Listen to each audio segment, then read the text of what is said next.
Canada के अहम dams में शुमार होने वाले भद्रा डैम से आज सुबह पानी छोड़ा गया है। भद्रा डैम में पानी की सतह में इजाफा होने की वजह से ये फैसला लिया गया।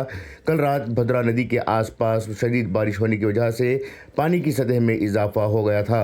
गुज़िश्ता रोज़ कारा अजलास में आबी ज़खायर का पानी 2 चैनल के ज़रिए से बहाने का फैसला लिया गया था, जिसके तहत आज सुबह भद्रा डैम के दरवाजे खोल दिए गए थे। आबी ज़खायर के 4 दरवाजे 4 इंच ऊंचे कर दिए गए हैं और आबी ज़खायर से पानी नदी में छोड़ दिया गया। नशेबी इलाकों के लोगों को महफूज मकामात पर मुंतकिल होने के लिए कहा गया है।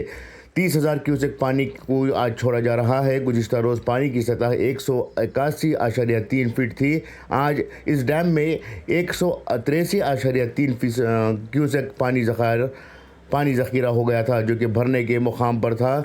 186 फीट गुंजाइश वाले इस डैम में पानी की आमद बढ़ने के नतीजे में आज सुबह ये पानी छोड़ा गया है। इस मंज़र को देखने के लिए सैकड़ों की तादाद में लोग वहाँ मौजूद थे। साथ ही साथ मकामी लोगों को इत्तला दी गई है कि वो नशेबी इलाकों में जाने से गुरेज करें। ब्यूरो रिपोर्ट, इनकलाब न्यूज़, शिमोगा।